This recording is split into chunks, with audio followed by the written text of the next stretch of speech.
Assalamualaikum warahmatullahi wabarakatuh. Alhamdulillahirabbil alamin wassalatu wassalamu ala asrafil anbiya'i wal mursalin wa ala alihi washabihi wa min tabi'ahum bi ihsani illa yaumiddin. Tiada kata yang paling indah selain alhamdulillahirabbil alamin.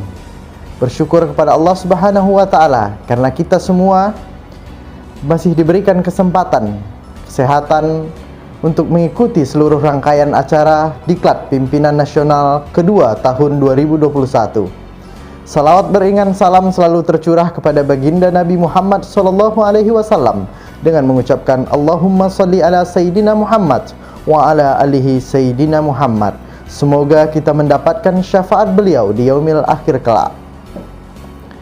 Di sini izinkanlah saya Dedi Setiawan sebagai peserta Diklat Pimpinan Nasional kedua tahun 2021 Delegasi Sekolah Tinggi Agama Islam Negeri Sultan Abdurrahman Kepulauan Riau untuk memberikan sebuah pandangan, untuk memberikan sebuah pencerahan mengenai mahasiswa dan skill abad 21.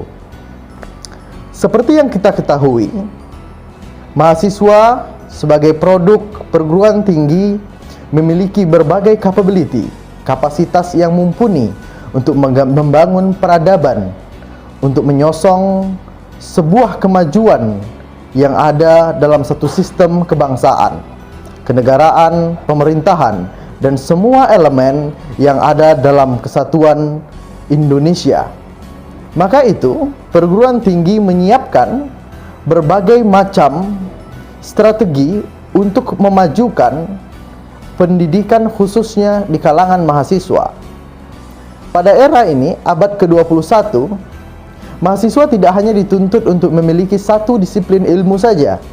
Seperti yang kita ketahui, mahasiswa dari jurusan, mahasiswa dari prodi, mereka hanya memiliki satu disiplin ilmu.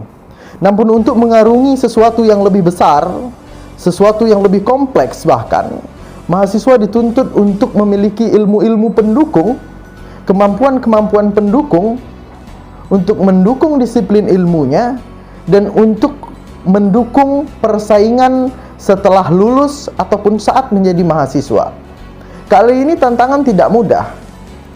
Pada era ini atau era abad ke-21 dikenal dengan global information. Teknologi digital sudah berkembang dengan pesatnya.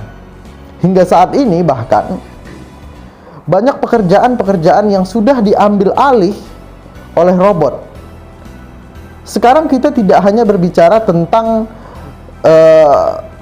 kegelisahan mahasiswa, persaingan antara satu jurusan, persaingan antara satu program studi, persaingan antara satu disiplin ilmu dengan disiplin ilmu lain untuk mengambil alih satu pekerjaan. Bukan seperti itu lagi rentetan berpikir kita, tetapi hari ini kita bersaing bukan hanya kepada manusia, tetapi kita bersaing dengan robot juga. Artinya apa? Kemampuan kita harus di-upgrading, eskalasi dalam pemikiran, berwawasan, skill harus ditingkatkan. Artinya, mahasiswa dan kalangan pemuda harus menyiapkan skill untuk menyosong abad ke-21 untuk bersaing dan bahkan bersaing bersama robot itu tadi, baik di lapangan pekerjaan, setelah lulus, bahkan saat menjadi mahasiswa. Maka skill abad 21 yang wajib dan harus dimiliki oleh setiap mahasiswa dikenal dengan istilah 4C atau 4C. Apa itu? Yang pertama, critical thinking atau berpikir kritis. Yang kedua, collaboration atau kolaborasi. Dan yang ketiga, communication atau komunikasi. Dan yang keempat, kreatif. Keempat skill ini wajib dimiliki untuk bersaing secara global pada abad ke-21. Bahkan kita tahu bahwa Indonesia akan memasuki bonus demografi, di mana usia produktif sangat tinggi. Sementara itu dicanangkan bahwa sekitar tahun 2045 Indonesia akan memiliki satu goal system yang disebut dengan Indonesia Emas 2045.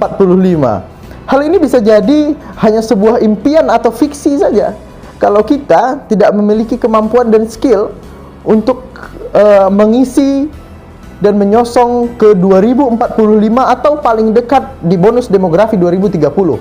Bahkan sebenarnya kita tidak hanya harus berpikir sampai 2030, 2045, bahkan ada satu pepatah yang mengatakan begini, kalau tidak sekarang, kapan lagi? Kalau tidak kita, siapa lagi? Jadi kalau tidak kita mulai dari sekarang untuk meningkatkan dan mengupgrade skill kita, menambah eskalasi dan wawasan kita dalam abad ke-21 ini, kapan lagi? Siapa lagi? Jadi semakin cepat itu terjadi, maka kita bisa mengatakan begini, tidak hanya sampai 2030 atau 2045 Indonesia akan menjadi generasi emas, Indonesia akan menjadi Indonesia emas tahun 2045. Tidak lagi, bahkan kita bisa katakan 2 tahun ke depan, 3 tahun ke depan, bahkan 1 tahun ke depan pun, kalau seluruh mahasiswa memiliki skill dan tingkat berpikir seperti itu, saya rasa tidak ada keraguan lagi bahwa kita bisa mempercepat itu. Bahkan bisa kita katakan bahwa Indonesia memiliki generasi emas di tahun 2025, di tahun 2024, atau bonus demografi 2030 kita sudah siap. Karena bonus demografi memberi bumerang tersendiri untuk kita. Bagaimana kita memanfaatkan usia produktif yang ada. Jika kita tidak mampu memanfaatkannya, maka pengangguran, kesenjangan sosial, kesenjangan ekonomi, kesenjangan masyarakat sangat tinggi. Maka kita harus mempersiapkannya sedini mungkin. 4 skill tadi yang harus dimiliki. Yang pertama, critical thinking. Bagaimana seorang mahasiswa mampu berpikir dengan cepat, dengan tepat, dan progresif. Untuk apa? Untuk memecahkan satu permasalahan. Jadi berpikir kritis, memberikan kritik atau semacamnya, untuk apa? Untuk mendapatkan win-win solution. Jadi berpikir ke depan, visioner, peka terhadap sesuatu yang ada di lingkungan, yang ada di dunia pekerjaan, yang ada di dunia mahasiswa, peka terhadap sesuatu yang ada di situ, lalu mengambil kesimpulan, menganalisis secara sistematis, secara koheren, maka akan mendapatkan satu solusi yang tepat untuk pemecahan masalah itu tadi. Lalu kedua, collaboration. Suatu kolaborasi, suatu sinergi. Artinya apa? Di sini dibutuhkan tim. Kita bekerja tidak individual, tidak personal, bahkan di dalam birokrasi, bahkan di dalam pemerintahan, di dalam kalau bekerja di satu perusahaan, bahkan yang terkecil di organisasi kemahasiswaan pun kolaborasi sangat dibutuhkan. Bagaimana seorang ketua memanage dengan sangat baik, bagaimana nanti yang di bawahnya wakil, pimpinan komisi atau ketua divisi, bagaimana dikoordinasi dengan rapi. Kolaborasi ini, kolaborasi tidak hanya berkutat di dalam secara internal, tapi kolaborasi juga berhubungan antara satu sistem dengan sistem yang lain.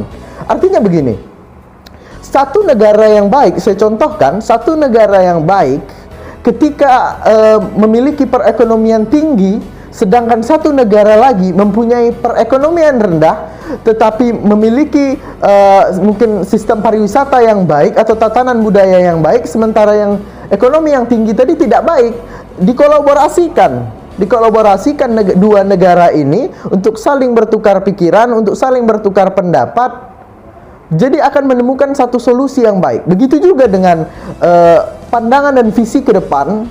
Ketika kita sudah memasuki abad ini, abad ke-21 bahkan untuk ke depannya, hal-hal sedemikian sangat penting ketika kolaborasi itu dibutuhkan bahkan dalam setiap sisi kehidupan dan lini kehidupan yang seperti saya katakan tadi dalam dunia pekerjaan. Tidak mungkin satu orang mengerjakan semua pekerjaan, maka dibutuhkan teamwork atau pekerjaan yang dilakukan secara bertim. Artinya di situ ada proses adaptasi. Ketika kita melakukan satu proses adaptasi, ketika kita melakukan satu proses kolaborasi, ketika kita sempurna akan hal-hal demikian, akan menghasilkan satu produk, akan menghasilkan satu kegiatan atau semacamnya secara sempurna juga. Jadi semua teamwork di dengan manajemen yang baik, dengan pengarahan yang baik, dan kemampuan yang kita miliki untuk mengkolaborasikan satu sistem itu. Bahkan Indonesia saja bisa dianalogikan sebagai satu kolaborasi yang cocok. Kenapa saya katakan demikian? Ada suku ada suku Sunda, ada suku Jawa, ada suku Melayu. Ini satu warna yang berbeda, satu latar belakang yang berbeda. Namun ketika dikolaborasikan menjadi satu Indonesia, memiliki satu keunikan dengan bangsa lain, bisa dibandingkan, kita memiliki keunikan. Itulah konsep kolaborasi yang sesungguhnya. Bagaimana kita bisa beradaptasi dengan cepat, bagaimana kita bisa melakukan teamwork dengan baik, bagaimana kita memanajemen dengan sempurna. Hal-hal sedemikian, cepat, tepat. Nah, itu yang paling penting dalam collaboration.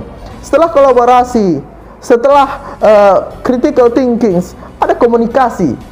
Untuk membangun keduanya, antara kolaborasi diperlukan sebuah komunikasi. Ketika pertukaran pesan atau sebuah komunikasi terjadi, komunikasi yang paling efektif adalah ketika lawan komunikasi, lawan bicara, atau orang yang kita ajak berinteraksi paham dengan apa yang kita maksud. Dalam artian sempit seperti itu. Namun percayalah, meningkatkan kualitas komunikasi bukan hanya dalam bidang individualistik. Dalam artian seperti ini, hanya di bidang public speaking dan sebagainya. Tapi komunikasi yang lebih jauh, membangun relasi, hal-hal sedemikian sangat penting. Membangun networking, membangun jaringan, itu bagian dari komunikasi yang tak bisa dipisahkan. Dalam keterampilan ini, orang dituntut untuk bukan hanya sekedar personal communication, tetapi bagaimana semua lini dicapai dengan satu komunikasi yang tepat. Dan ingat satu hal, bagian terpenting dalam komunikasi adalah bahasa. Ketika Indonesia ingin maju, ketika mahasiswa ingin maju, mahasiswa harus dibekali dengan bahasa-bahasa yang bisa dikatakan bahasa yang penuturannya banyak dalam dunia internasional. Bahasa Arab, bahasa Inggris, bahasa Mandarin. Ketika kita berkomunikasi dengan orang-orang yang berasal dari Inggris, orang-orang yang berasal dari daratan Eropa yang biasanya menggunakan bahasa Inggris sebagai bahasa ibu, maka kita harus bisa berkomunikasi dengan baik, agar apa yang kita inginkan dapat dipenuhi oleh mereka yang kita inginkan juga. Hal-hal sedemikian sangat penting. Dan itu dalam segi bahasa, dalam konteks bahasa.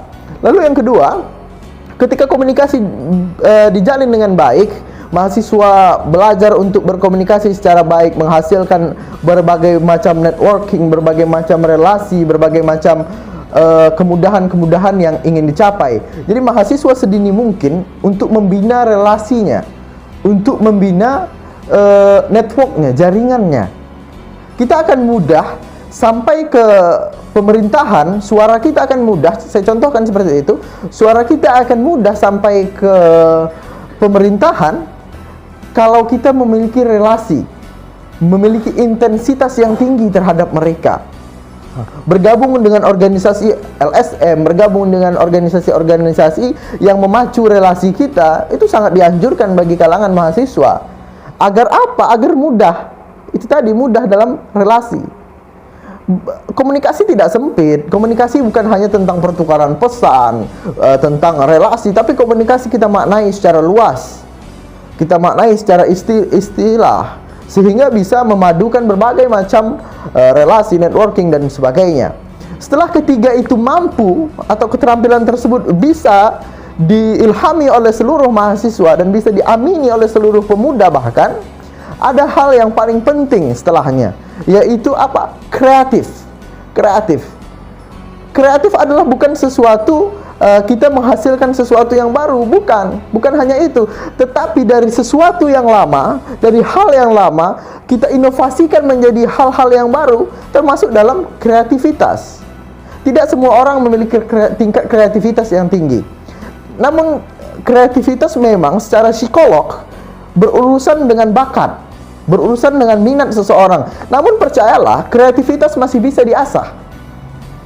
Oke, ketika saya contohkan, orang yang tidak bisa musik dan orang yang suka musik, memang tingkat intensitas pembelajarannya berbeda. Orang yang suka musik sedari kecil, sedari dini, mungkin ia belajar gitar satu kunci hanya dalam waktu 5 menit. Beda dengan orang yang basically dia tidak menyukai musik, dia tidak menyukai gitar, tetapi ia bisa, apakah ia tidak mungkin mempelajari itu? ia mungkin mempelajari itu, tapi dengan waktu yang lebih panjang, dengan masa belajar yang lebih tinggi. Hal-hal sedemikian masih bisa diusahakan. Bagaimana seorang mahasiswa mampu untuk menciptakan sesuatu hal yang baru, ataupun sesuatu yang lama, sesuatu yang sudah ditinggalkan, mampu dikembangkan untuk menjadi sesuatu yang lebih sempurna, sesuatu yang lebih fantastis. Itulah konsep dari sebuah creation, sebuah kreasi. Dunia saat ini bahkan digital, saya contohkan seperti ini. Sekarang perusahaan seperti Microsoft, Google, dan semacamnya, Apple, dan sebagainya, mereka tidak pikirkan apa jurusanmu, apa prodimu, dan berapa IPK, apa yang engkau dapat untuk MK ini. Bukan itu lagi yang dipikirkan oleh perusahaan besar, tetapi dia berikan semacam pekerjaan, semacam job awal. Bisa tidak kamu mengerjakan ini, mampu tidak kamu mengerjakan ini, diberikan, dikasih. Mereka tidak pandang, karena pendidikan hakikatnya bukan seberapa tinggi ijazah yang dicapai, tetapi seberapa banyak skill dan keterampilan yang kita miliki. Itu adalah hakikat dari pendidikan itu tadi. Bukan tentang kita bicara tentang ijazah. Tanda orang berpendidikan bukan ia memiliki ijazah atau tidak, tetapi bagaimana ia mengilhami satu ilmu dan menerapkan ilmu itu. Jadi perusahaan besar bahkan tidak lagi memikirkan IPK, memikirkan jurusan dan sebagainya, tetapi percayalah, ia memikirkan bagaimana pekerjaan itu bisa dilakukan dengan sempurna dan dengan baik. Itu yang dipikirkan. Diberikan job, diberikan pekerjaan. Mampu tidak Anda menyelesaikan ini? Bisa tidak Anda menyelesaikan ini dalam kurun waktu berapa? Dan apakah kreasi itu diperlukan? Kreasi itu diperlukan dalam itu. Ketika misal saya contohkan lagi secara konkret, si A dan si B si A dan si B disuruh membuat satu desain. Desain mana yang lebih dipakai antara si A dan si B?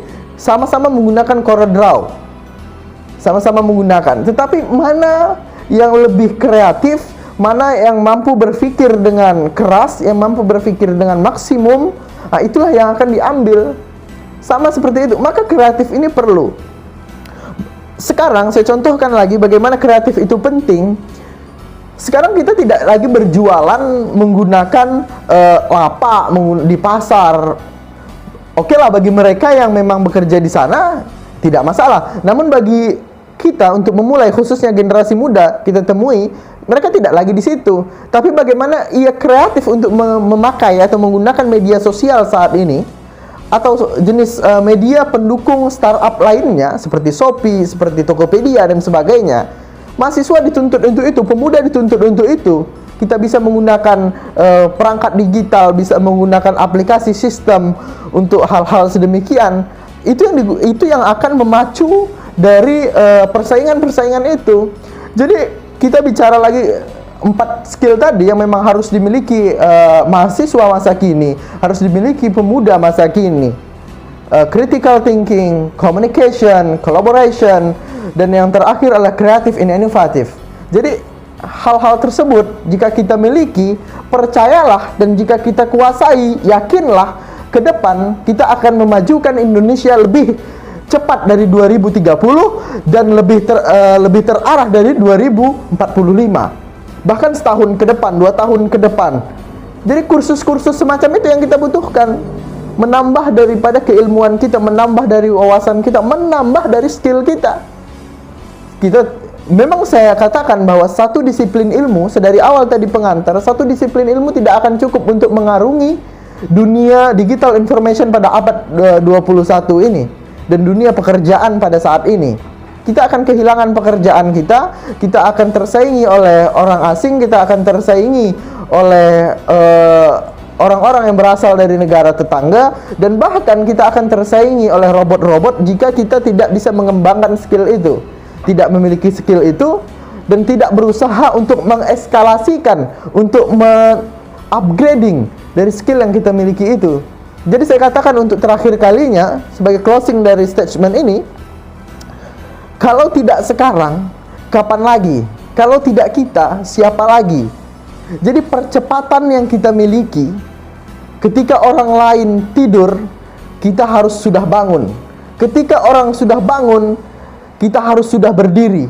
Dan ketika orang berdiri, kita harus sudah berjalan. Dan ketika orang berjalan, kita sudah harus lari.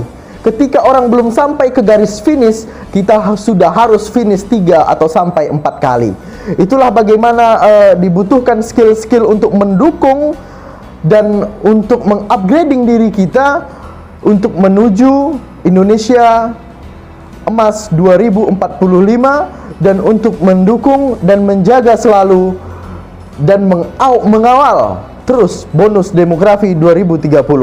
Indonesia hebat dengan pemuda yang kuat dan mahasiswa yang berwawasan tinggi.